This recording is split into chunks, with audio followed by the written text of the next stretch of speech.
పొట్టోని పొడుగోడు కొడితే పొడుగోని పోషమ్మ కొట్టిందట. అంతే కదా, నాకే పవర్ ఉన్నది, నేను ఏమైనా చేయొచ్చు అనుకుంటే అన్నిసార్లు కుదురుతుందా? ఎవరి గురించి చెప్తున్నా అనే కదా మీ పరిశాన్ అవుతుంది.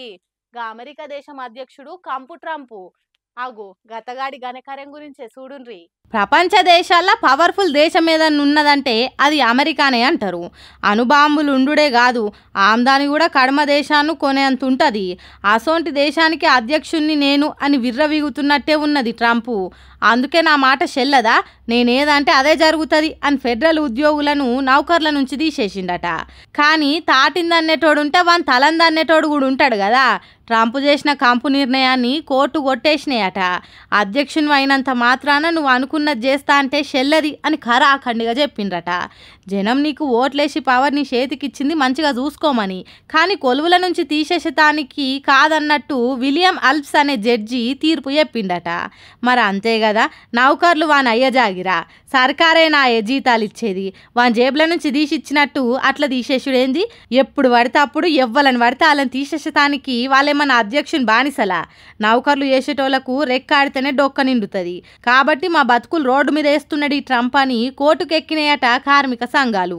ఇంకేమున్నది, ట్రంప్ నెత్తి మీద సూత్తెతోని పటేల్ పటేల్ అని కొట్టినట్టు ఈ తీర్పు చెప్పిందట. నీ దిక్కుమాలిన ఆర్డర్లతోని జనం దిక్కులేనోళ్ళు అవుతున్నారు అని ఈడ్చి 20 దన్నినట్టు చేసిందట. మళ్ళా ఆ ఉద్యోగులు ఒక్కరు కాదు ఇద్దరు కాదు, ఏకంగా 2 లక్షల మందట. అంతమంది బతుక ఆగం చేస్తే ఎవలుకుంటారు చెప్పుండ్రి. ఇంతకుముందు కూడా గిసోంటి అక్కరకరాని తిక్క నిర్ణయాలు చేస్తే కోర్టులు కొట్టేసినాయట.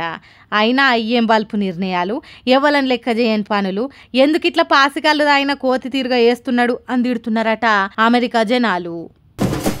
ఎస్ఎల్బిసి స్వరంగంలో చిక్కుకున్నోళ్ళని కాపాడటానికి మంత్రులు మస్తు కష్టపడుతున్నారు. రాత్రనక పగలనక ఆన్నే ఉండి పనులు జరుగుతున్న తీరును ఎంబటుండి చూస్తున్నారు.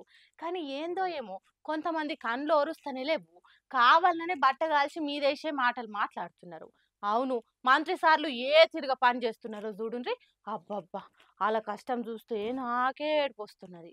చూడుండ్రి మంత్రి కోటిరెడ్డి వెంకటరెడ్డి సార్ ఎట్లా కష్టపడుతున్నాడో. డైనింగ్ టేబుల్ మీద కమ్మటి చేపల పులుసు, కంచంలో చేపల ఫ్రై ముక్కలు అనుకుంటా తినటానికి మస్త్ అంటే మస్తు కష్టపడుతున్నాడు. పోయింది ఎస్ఎల్బిసి స్వరంగంలో చిక్కుకున్నోళ్ళను ఎట్లా కాపాడాలి, వాళ్ళను బయటికి తీసుకొచ్చడానికి ఏం చేయాలి అనే పని మీద. కానీ శ్రీశైలం ప్రాజెక్టు కాడ మంచి రుచికరమైన చేపలు దొరుకుతాయి కదా, అగో అందుకే చేపల కూర మీద కాయసు పుట్టి కూర వండించుకొని కమ్మగా తింటున్నాడట. అరే అక్కడికి పోయింది ఆపదల ఉన్నోళ్లను ఆదుకునేతానికి కదా, మంత్రి సారు ఇంతో కొంత కష్టపడాలి కదా అంటారా? ఎవరన్నారు మంత్రి సారు కష్టపడతలేడని? చేపలన్నప్పుడు చిన్న ముళ్ళు పెద్ద ముళ్ళు ఉంటాయి, వాటిని తీసి చేప ముక్కను ముద్దుగా తినుడు చిన్న కష్టం ఉంటదా? ఎంత తండ్లాటు ఉంటది ఏం కథ? అంతకంటే ముందు మంచి మంచి చేపలను ఏరి కోరి వండించుకున్నాడు అంటే కూడా జరంత ఆలోచన చేయాలనా అద్దా? అగో అందుకోసం అయినా కష్టపడాలి కదా. నోట్ల నీళ్లు ఊరేటట్టు ఉండే పులుసు, కరకరలాడే నడిమి ముక్కల ఫ్రై దూరగా ఏంచుకొని తినుడంటే చిన్న కష్టం ఉంటదా అని ట్రోల్ చేస్తున్నారు మంత్రి సార్ను. మరి ఈ ఫోటోల నిజం ఎంతున్నది అనేది మనకు తెలియదు, కానీ భలే కష్టపడుతున్నాడు కోమటిరెడ్డి వెంకటరెడ్డి అని ఫోటోలను సోషల్ మీడియాలో తిప్పుడు తిప్పుతున్నారు. ఒకవేళ ఇదే నిజం అయితే మంత్రి సార్ బాగానే కష్టపడుతున్నాడు. ఈ తీరుగా కష్టపడితే లోపల ఇరుక్కున్న వాళ్ళు తొందరగానే బయటికి వస్తారు కదా.